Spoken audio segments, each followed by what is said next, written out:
I'm Nicole Lappin, the only financial expert you don't need a dictionary to understand. It's time for some money rehab.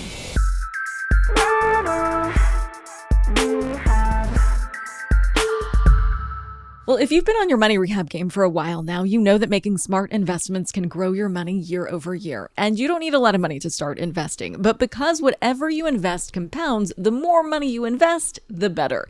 That's where margin borrowing comes in.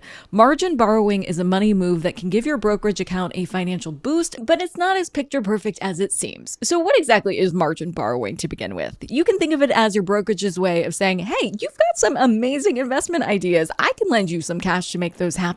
At a top level, you're borrowing money to buy stocks and putting the stocks that you already own up as collateral. So if you've got your eye on 10K worth of stock, but you only have $5,000 on hand, margin lets you borrow the rest to make the full purchase. It's like getting a bigger shovel to scoop up more of the market. It sounds a little weird to put your investments up as collateral, but it's no different than using your house as collateral for a loan or paying a security deposit on a hotel reservation.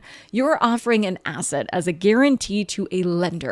In the context of margin borrowing, it means that you're borrowing money from the brokerage and using your existing stocks or other eligible securities, depending on what you're investing in, as collateral. So your brokerage kind of becomes like the guy behind the counter at the pawn shop. But instead of your jewelry, you're using your stock holdings to secure a loan. You tell the broker, hold on to these shares for me. I promise to repay you what I borrow, but if I can't, these shares are all yours to sell to recover your money.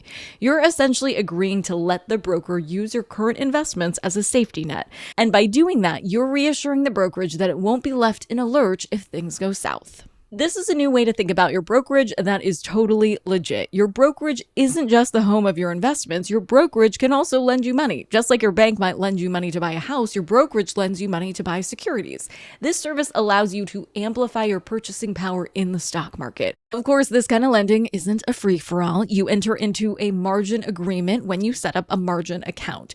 This agreement outlines what you can do, the interest rate on your borrowed funds, and the brokerage's terms for potentially selling your securities, collateral, if you can't meet a margin call. A margin call happens if the value of your collateral, the securities that you bought plus any others in your margin account, drops below a certain point. The brokerage will ask you to deposit more money or to sell some of your securities to balance out what you owe.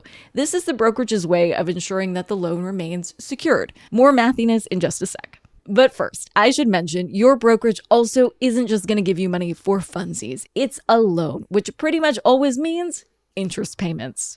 The interest rate on margin borrowing for investments can vary depending on a whole mess of factors, like which brokerage firm you use, the amount you want to borrow, the market conditions.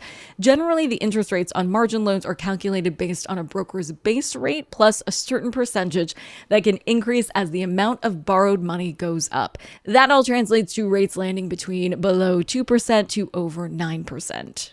For larger brokerages, you might see lower rates due to the ability to lend at more competitive terms. It is really important, though, for you to check specific rates offered by your brokerage, as these often change based on shifts in the broader financial landscape, like changes to the Federal Reserve's interest rates, which, by the way, just kept steady this week. Hey-yo. So playing on margin comes with some perks. It supercharges your buying power and allows you to snatch up more shares than cash alone could grab, and that gives you a bigger shot at bigger returns.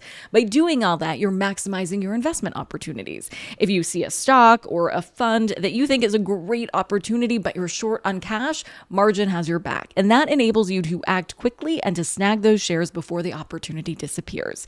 And you get ultimate flexibility with margin. You don't need to wait for the funds to clear like you would depositing cash from a bank. And you don't need to sell assets to wait for that transaction to post. You can get up and running pretty quickly with margin. And now that we've covered that base, let's talk about the risks, because they are significant. Just like margin can amplify gains, it can also magnify losses too. A dip in stock prices might just be, whatever in regular scenarios. We know that, right? The stock market goes up, the stock market goes down. That's kind of its thing.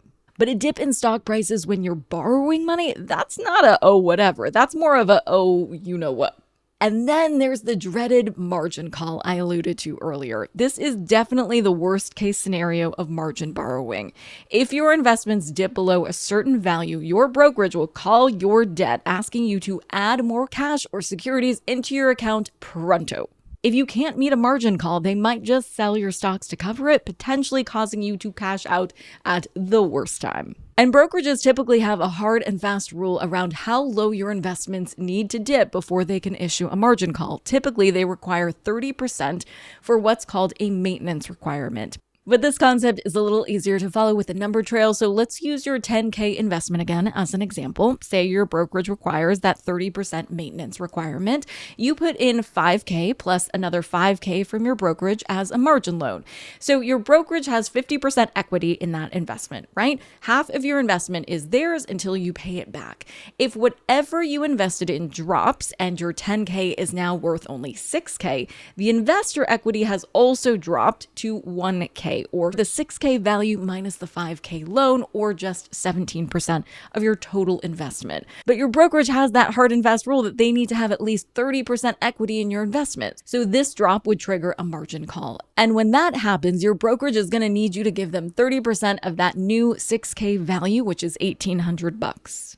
You do have some time to come up with this money, but it's not a lot of time. It's around 2 to 5 days. And in order to come up with that money, you could either deposit $1,800 into the account, or you could sell other investments in order to put money into the account, or you could deposit more marginable securities, which is a little bit more complicated. But the big picture here is you're going to have to come up with the cash at a time when your investments are down. And if you needed to borrow on margin anyway, you probably don't have a lot of liquid cash. So this whole story adds up to being a pretty ugly picture at this point.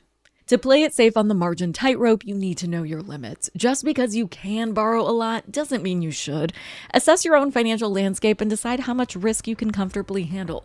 And while I prefer less risky strategies where you don't need to keep your eyes glued on your brokerage account, with margin borrowing, you do need to keep a close eye on your investments and your account balance. Setting alerts for significant market moves can help you react quickly and wisely. For today's tip, you can take straight to the bank. If you do want to try a margin loan, to get the best terms possible, you should compare margin rates at different loan amounts because the rates can be tiered based on the margin balance. But always remember that while borrowing on margin can amplify those gains, they can also magnify those losses.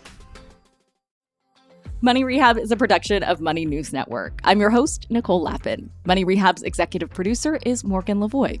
Our researcher is Emily Holmes. Do you need some money rehab? And let's be honest, we all do. So email us your money questions, moneyrehab@moneynewsnetwork.com, to potentially have your questions answered on the show or even have a one-on-one intervention with me. And follow us on Instagram @moneynews and TikTok @moneynewsnetwork for exclusive video content. And lastly, thank you. No, seriously, thank you. Thank you for listening and for investing in yourself, which is the most important investment you can make.